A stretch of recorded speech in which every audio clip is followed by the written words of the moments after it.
करे, खूबसूरती के बखान करे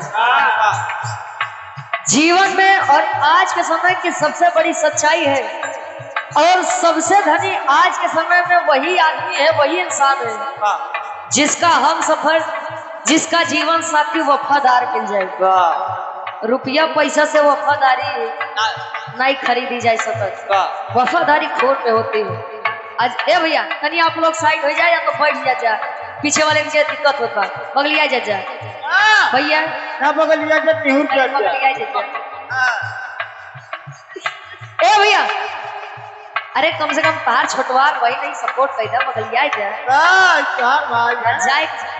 अरे यार धर्म से बड़ा कोई रिश्ता नहीं होता है भाई नहीं पूरे कसाई दिखाई। धर्म से बड़ा कोई रिश्ता नहीं होता है। धर्म के रिश्ते वहां पर काम में आ जाते हैं जहाँ पर अपने खून के रिश्ते काम नहीं आते हैं। बैठ जा भैया, अरे बड़कऊ अरे हाथ जोड़ के कहते बैठ जा, ऐसी बड़ा कोनो हथियार नहीं है। ये राखी का बनवाई दोस्त तुम्हार भाई है तो क्या बात नहीं समझ। ए भैया सीटी रोकत है अब। हाँ बगलिया जी कौन कर सकते हो, बात नहीं है। ए भैया तारीफ करे लड़का कैसे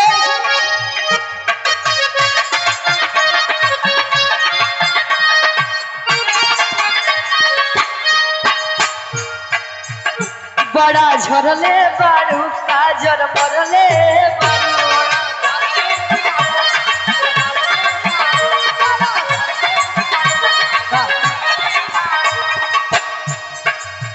सोना भोरही से मोट तू बिगड़ले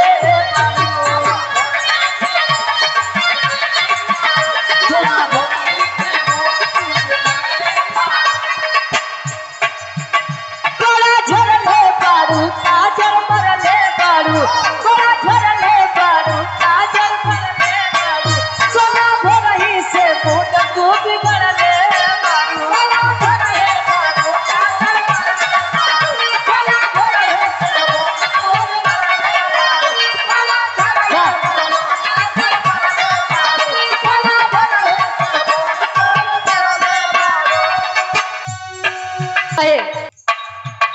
बड़ा झरले बारू काजर मरले बारू, सोना भोरही से मोट तू बिगड़ले बारू। गाड़ी पहले से ज्यादा मन आज करता, आज करता, अरे आज करता।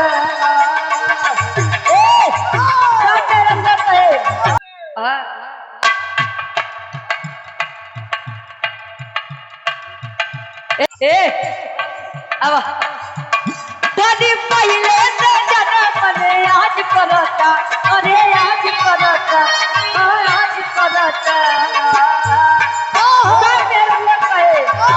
राउरती पर दिलवा पे, राउरती पर दिलवा पे नाच करता। ए यहाँ काई का तो भैया कहे काटे तरफ का भैया काटे तरफ।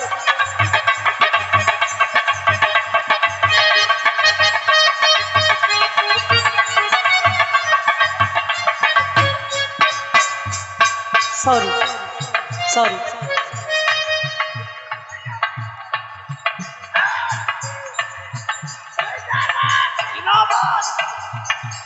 कहे राउरती हमर दिलवा पे नाच करता, राउरती हमर दिलवा पे नाच करता। राजा पायल उतारी गए आवाज करता, राजा पायल उतारी गए।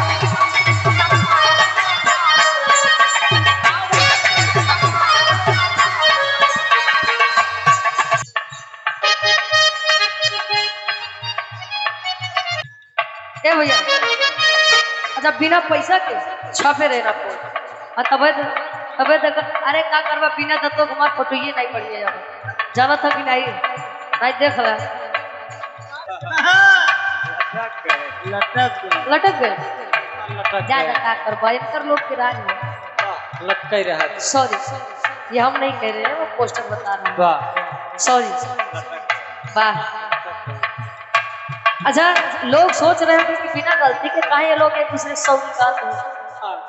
हाँ सॉरी भौरी भौरी सौरी नहीं भाई घाट ना बोल गाँव का ए भैया बरकरार रखो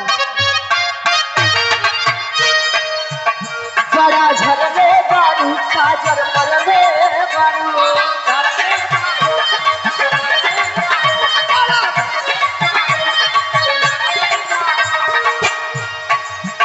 सोना भोरही से मोट तो बिगड़ले बारू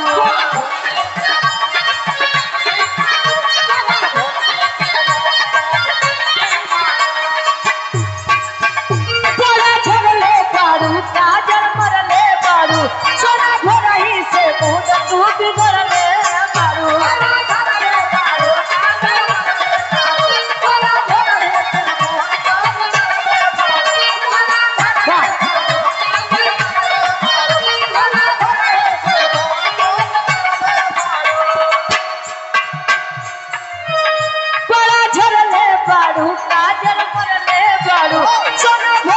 से मोर तू बिगड़ले बारू गाड़ी पहिले से ज्यादा मन आस करता अरे आज करता हाँ आज करता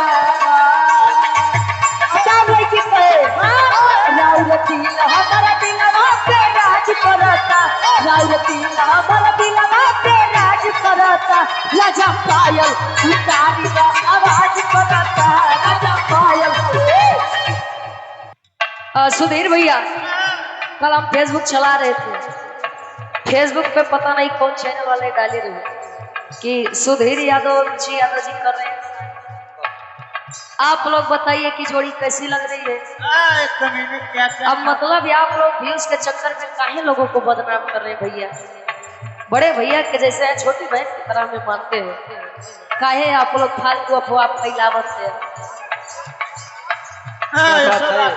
ये बिरहा म्यूजिक कैसे करके कोई चैनल है अगर ये आप लोग पता पाए तो नहीं बताए दिया वो स्टूडियो वाली फोटो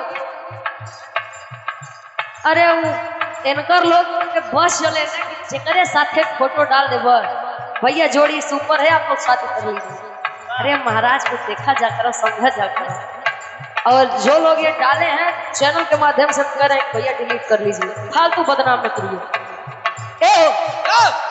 लड़की कहे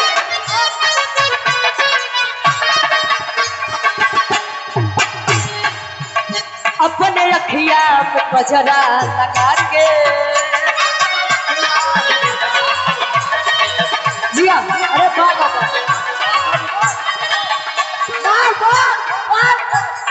अच्छा हम 1 महीने से लगातार अब जब से 1 महीने से कार्यक्रम गावत हुई की शुरुआत हुई लाट घाट से भवा आजमगढ़ से ऐसा हमारे कोनो प्रोग्राम नहीं जाता जेमा मारपीट न हो काम इतना खराब गाई थी कि तू लोग आपस में मारा था झगड़ा कर लेता है ए भैया हाथ एक बार 2 बार समझाई थी ऊपर बाद हम खुदे बैठ जाई थी अल्लाह दूसरे जगह सुन जा हम भागो ही नहीं करब चलो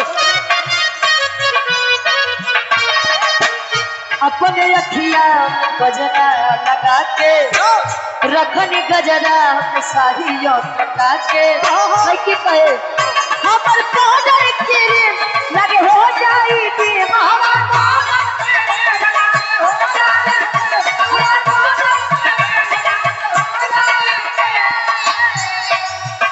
हमर पाउडर के लगे हो जाई कि बटे कहीं जो कहीं खाली राजा जा केदारी होला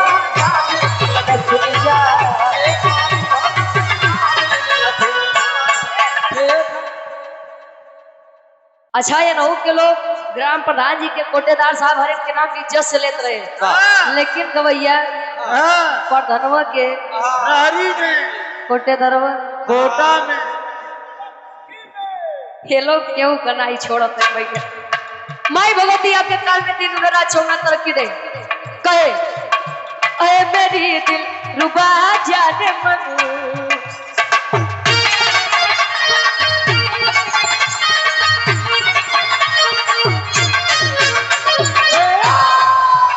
मेरी दिल रुबा जाने मन इस तरह रुकना छोड़ दे मेरी दिलरुबा जाने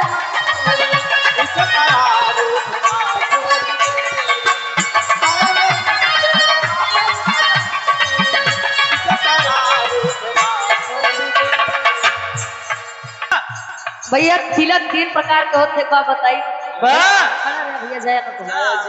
एक तिलक जो हर रोज लोग पूजा करने के बाद लगा लिया करते हैं।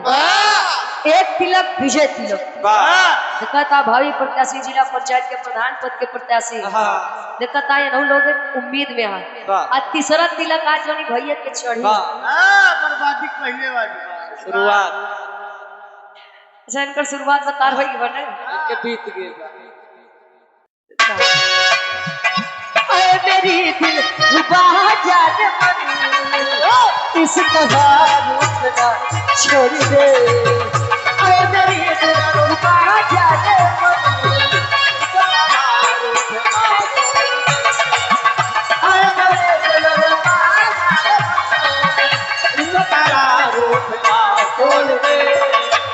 और मेरी दिलरुबा जाने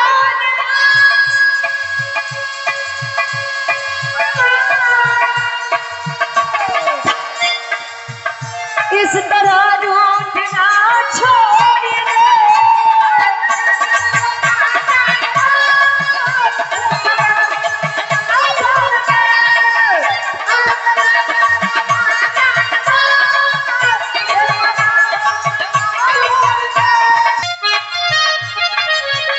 दिल की दौलत एक बात जान लीजिए, शरीफ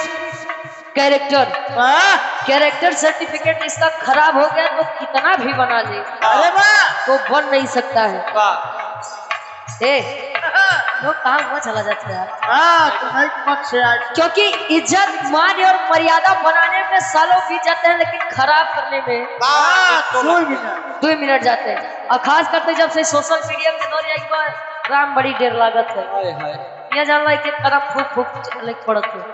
ए भैया और हमारे दिल की दौलत को बाजार में यार तू बेचना छोड़ दे, पैसा दे दे।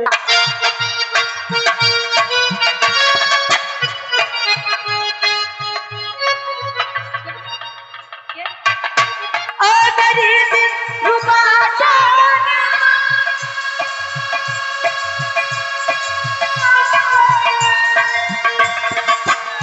इस तरह रूठना छोड़ दे।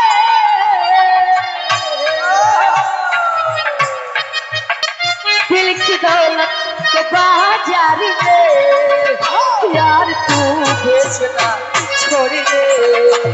दिल की दौलत के बाजार में यार तू बेचना छोड़ दे।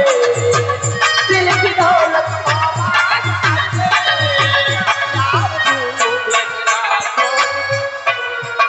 मेरी ज़ोहर जबी तुझे मालूम नहीं, ओ मेरी ज़ोहर जबी तुझे मालूम नहीं, तू अभी तक हंसी और मैं जवान, कुछ कुर्बान मेरी जान कुछ कुर्बान मेरी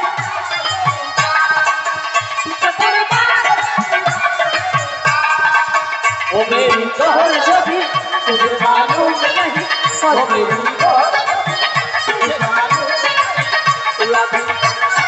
और मैं जवान कुर्बान